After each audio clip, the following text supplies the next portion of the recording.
अमेरिकी राष्ट्रपति Donald Trump द्वारा घोषित रेसिप्रोकल टैरिफ यानी जवाबी शुल्क और उस पर चीन के कड़े रिएक्शन ने वैश्विक अर्थव्यवस्था में हलचल मचा दी है। अमेरिका, ब्रिटेन, फ्रांस, जर्मनी, चीन और भारत जैसे बड़े देशों के आर्थिक माहौल में अब अनिश्चितता का साया गहराने लगा है। शुक्रवार को अमेरिका और ब्रिटेन के शेयर बाजारों में तेज गिरावट दर्ज की गई, जिसमें प्रमुख सूचकांक 5% से ज्यादा लुढ़क गए। कोरोना के बाद ये अमेरिकी मार्केट की सबसे बड़ी गिरावट मानी जा रही है। अमेरिका के इन टैरिफ्स का असर दुनिया के तमाम बाजारों पर पड़ा है। निवेशकों के अरबों डॉलर डूब गए हैं। टैरिफ के ऐलान के साथ ही महंगाई और बेरोजगारी की चिंताएं अमेरिका में फिर से सिर उठाने लगी हैं। हालांकि ट्रंप का कहना है कि इससे अमेरिकी अर्थव्यवस्था को कोई नुकसान नहीं होगा। उन्होंने रोजगार के अच्छे आंकड़ों का हवाला देते हुए कहा कि डटे रहिए, हम जीतेंगे, हमें कुछ नहीं होगा। ट्रंप का ऐसा दावा है कि उनकी नीतियों से अमेरिका में निवेश करने वालों को फायदा ही मिलेगा।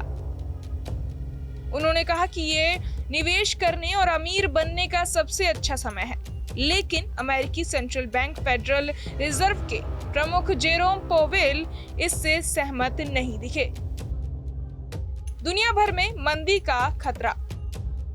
जेरोम पोवेल ने कहा कि उच्च टैरिफ से महंगाई तेज होगी और विकास दर में गिरावट आएगी, और ये हालात कब तक बने रहेंगे कहना मुश्किल है। ट्रंप ने इसके जवाब में पोवेल से ब्याज दरों में कटौती की मांग की है। इस बीच निवेश बैंक जेपी मॉर्गन के चीफ इकोनॉमिस्ट ब्रूस केसमैन ने चेतावनी दी है कि इस साल के आखिर तक वैश्विक मंदी की संभावना 60% तक पहुंच चुकी है, जबकि इसी महीने की शुरुआत से यही अनुमान 40% था। टैरिफ का सीधा असर बड़ी मल्टीनेशनल कंपनियों पर पड़ा है। एप्पल और नाइकी जैसी कंपनियों के शेयरों में बड़ी गिरावट आई है, क्योंकि उनकी सप्लाई चेन का बड़ा हिस्सा एशिया से आता है।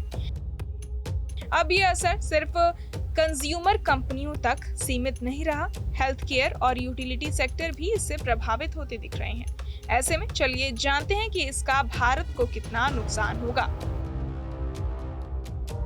भारत भी ट्रंप की टैरिफ नीति से बचने नहीं वाला। विश्लेषकों का मानना है कि इसका असर भारत के कई अहम सेक्टरों पर पड़ सकता है। पहला, स्मार्टफोन इंडस्ट्री। आईफोन की असेंबलिंग भारत में होने लगी है और स्मार्टफोन निर्यात $6 अरब के पार पहुंच चुका है, लेकिन आईफोन के ज्यादातर पार्ट्स इंपोर्टेड हैं और टैरिफ बढ़ने से ये पूरी सप्लाई चेन प्रभावित हो सकती है। दूसरा, James and jewellery.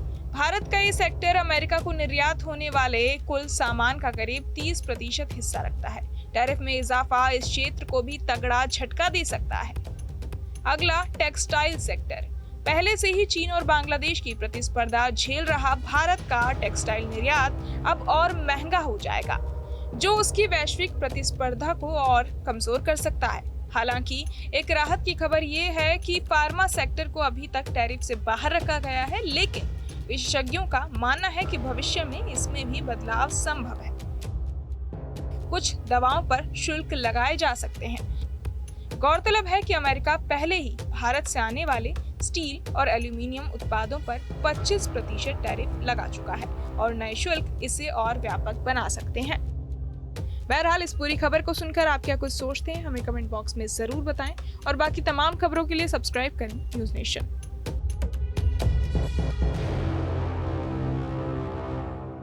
News nation अब व्हाट्सएप पर। खबरों के ताजा अपडेट के लिए न्यूज नेशन के इस QR कोड को स्कैन करें।